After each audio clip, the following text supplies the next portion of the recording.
So we're about midway through 2025, and I wanted to give you a list of the Denver suburbs that I love this year. I'm not going to drone on like I usually do, or at least I'm going to try not to, and I just want to give you four Denver suburbs that I think are awesome options if you're considering moving somewhere or buying a house. I've done videos like this before, so this is sort of an update for 2025. And the places that I talk about a lot and that I have discussed in the past that I love, Littleton, Centennial, North Glen, Thornton, still love all those places. Not like replacing anything with new stuff necessarily. Still mean everything I said about favorite Denver suburbs in years past, and not necessarily trying to knock anything off the podium, but just this is more of places to live that I'm liking a lot more for one reason or another at present time. So let's get into it. And real quick, in case you don't know, Sam Newman, I'm a Denver real estate agent, run a real estate team here in the Metro called the Alchemy Group. We would love to be your go-to real estate resource. If you have any questions or want to know more about the current market, we would love to chat it over with you. Our contact information is everywhere. So the first one is Greenwood Village. And you may be familiar with this if you've been on the south side of town at all. This is kind of the first stop right after you leave Denver addresses. Oftentimes it's just known as the Denver Tech Center, the DTC, but it actually spans quite a bit outside that. If you look at a map here, you see Greenwood Village, sort of the city boundaries here. So it goes, this is I-25 here, so east and west of 25. I'm really talking about this area over on the east side. West of I-25 is very nice.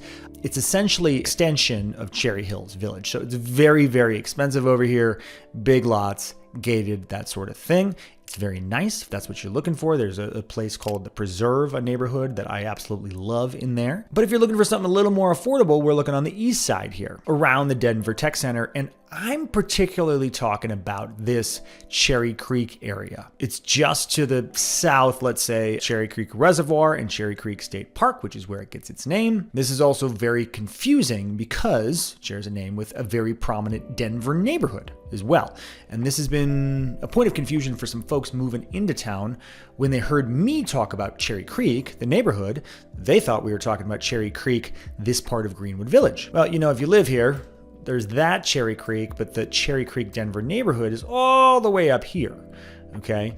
But down here, a Cherry Creek, let's say, subdivision of Greenwood Village and other suburbs, because it's strangely gerrymandered down here in that many areas, including this one, have multiple addresses seemingly dependent on which street you're on. So this Cherry Creek, the suburban Cherry Creek that we're talking about today, in that area are Greenwood Village addresses, but you can also find Inglewood addresses and Centennial addresses. But let's not get bogged down in the minutia. We are talking about this Cherry Creek part of the Denver Tech Center area in Greenwood Village. Why do I like it down here? Well, like I said, it's very close to town. It's not a suburb that's way, way out there. It's still fairly central. And if you're working in and around the Denver Tech Center, very easy commute. It could be 5 minutes or less depending on where you're coming from. So it's centralized to sort of that South Metro DTC area. Also, it's a bit of an older suburb. So sometimes a problem with newer suburbs, these brand new subdivisions,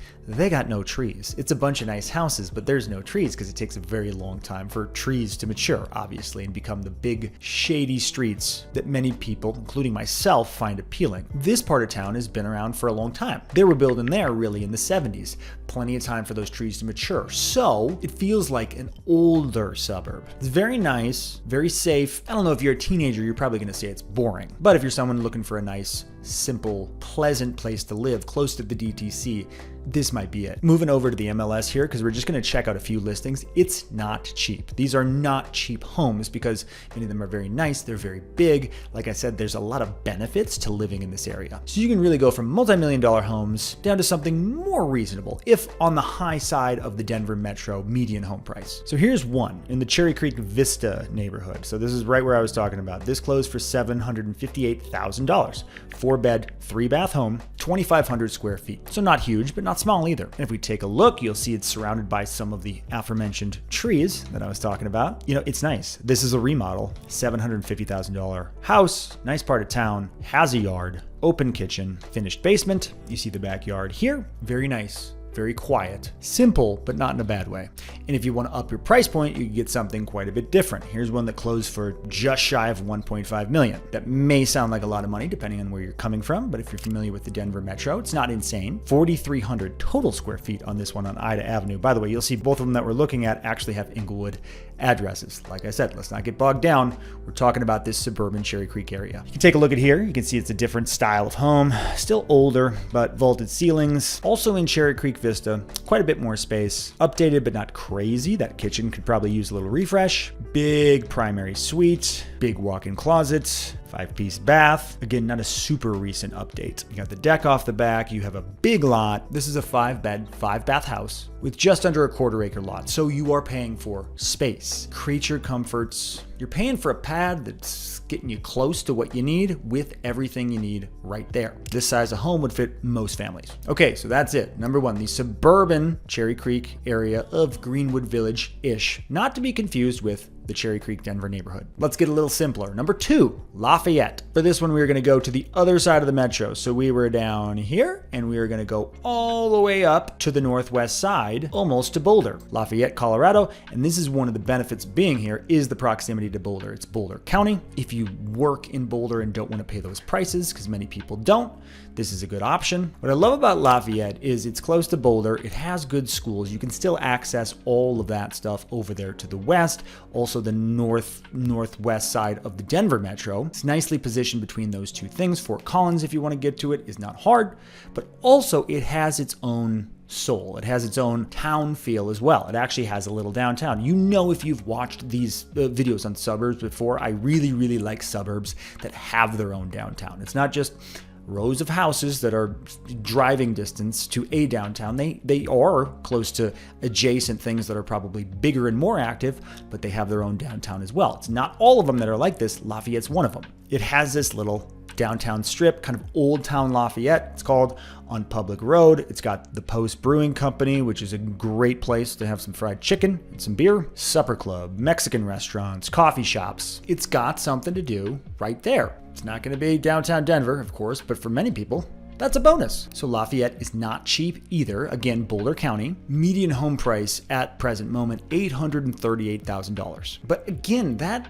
spans kind of a wide stretch of prices and even more than the previous suburb we were talking about. Lafayette, you can get homes in the $500,000 and $600,000 range near that Old Town area, or you can go out a little bit and get something more expensive. So starting here, here's a listing near that public road. So just a few blocks from the Old Town Lafayette area. Now, it's tiny, 2 beds, 1 bath, 1,164 square feet. It's not going to be a fit for a lot of folks, but this one closed at $545,000, well below the Denver Metro median average for a single family home. And let's take a look here. It's a nice, cute little house. No garage, not a lot of frills, but it's not a dump. Again, 2 beds, 1 bath, not going to be a fit for a lot of folks. Kitchen could definitely use some love, but it's livable. And if you want to be in Lafayette, near Boulder, walkable to their little downtown, you can find something like this. In not all communities can you find a home like this. If we want to up the price, this one closed for $639,000. This is 2,000 square feet, but 4 beds, 2 bath. You'll see same style of house, just a little ranch. This one does have a 1-car garage, and coming in, it's remodeled. So we're still below the Denver Metro median for a single family home. You're getting a remodeled kitchen, maybe a little bit of a funky layout, finished basement. That's where you're getting the extra square footage here. And then if we look at the map, okay, the first two are near this Old Town area. And then if we want to go out to the west, as it gets even more suburban, we can find something completely different. Again, more expensive, 5 beds, 5 baths on Indian Peaks Trail here, 3,500 square feet. You see, this looks quite a bit different. This looks very suburban. Yes, again, vaulted ceilings. It does have hardwood floors, which are nice, updated enough. This is a nice house. A lot of space, proximity to those things still. I like this primary, that's nice. 1.2 million. And by the way, also a quarter-acre lot on this one. Okay, with number 3 on the list,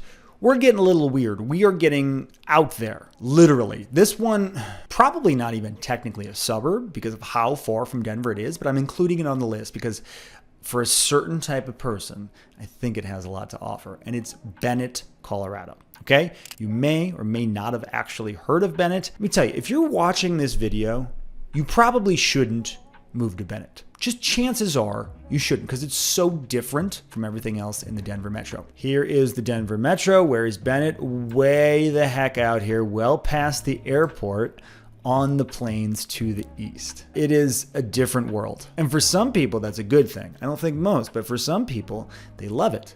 If you're one of those people who are like, hey, I need to be in the area, but Denver has just been ruined by the mayor and, all these things that wind up in my comments from time to time, you may enjoy a slower pace of life out on the plains. The median price of a single family home in Bennett, Colorado is $448,000. So you're getting way more bang for your buck. And oh, by the way, when we're looking at properties across the board, the average lot size in Bennett for recent sales is 6 acres. So $448,000, 6 acres. Now again, big spread. We have 40, 50, 100 acre lots out there.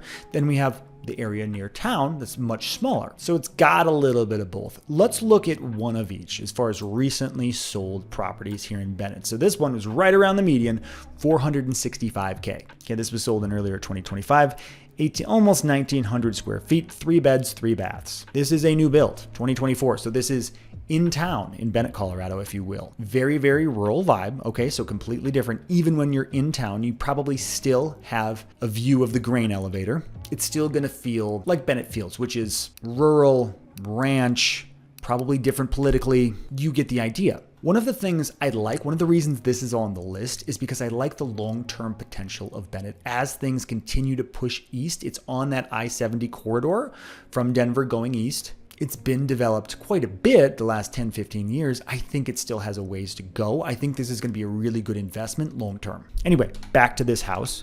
New build, you see, it looks like any new build in any Denver suburb. So you can still get that at a much lower price. Lafayette, this is going to be $650, $700. Parker, probably even a little bit more. If you want new, whitewashed, simple, you can get it there. And if it's a price point thing, you're paying way, way less. Again, not for everybody. Then the other end of it, in Bennett, okay, we're over $1 million again, $1.45 million here, 4 beds, 5 baths, 4,600 square foot home on 19 acres. So very different. It's plains, it's not wooded, it's plains and open, but you are getting mountain views from here.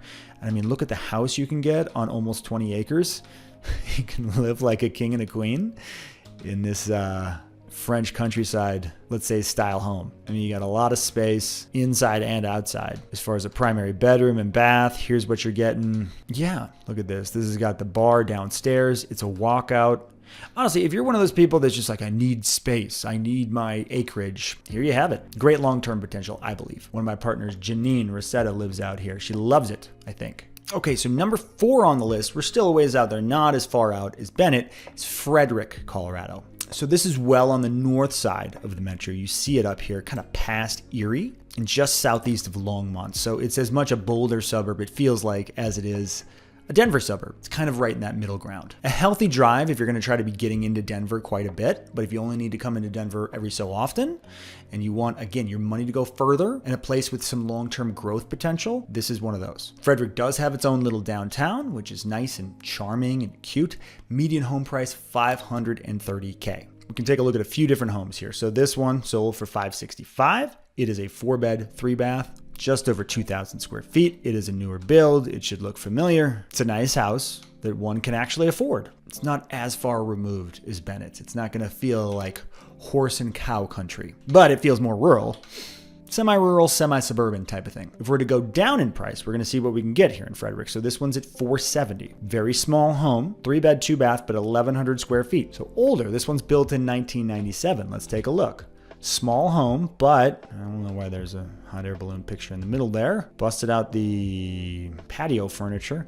Okay, staging notwithstanding, it's not bad. It's definitely updated. It's got a nice updated kitchen, maybe a little bit funky of a layout. 3 beds in this size of house can be a little funky, but again, if you only need a small yard, small home, you have smaller needs in terms of space. There's the balloons again. It's got a backyard. It's actually close to open space. There's a lot of open space up here, which I like. It's got a garage for $470,000. You're not getting anything in the immediate Denver vicinity that's usable, that's doable for that price, at least in terms of a single family home. Townhomes, yes. If we want to go way down, I just thought it would be fun. Here is a 961 square foot home that sold for $365K. By the way, this one was listed by my pal Jennifer Lee, another partner. Good work, Jay Lee. Let's take a look. It just popped up when I was looking at it. This just popped up. I had no idea she was involved, but tiny house, but another remodel for $365. Again, it's not a fit for everyone. Nothing is though. Yeah, why not? You know, pluses and minuses, but that's a screaming deal for a single family house. Anywhere in Colorado, basically at this point. Love it. So Frederick, if you're willing to go a little farther out, past that first wave of suburbs and even the kind of second ring, second and a half to third ring is where we're going. Frederick. That's all I got for now. I'm going to do one on Denver neighborhoods too, probably coming up soon, just to give you an update on that for 2025. Like I said, if there's anything I and we can do for you, would love for you to reach out. Ways to contact are in the description of this video. Otherwise, love you. Talk soon.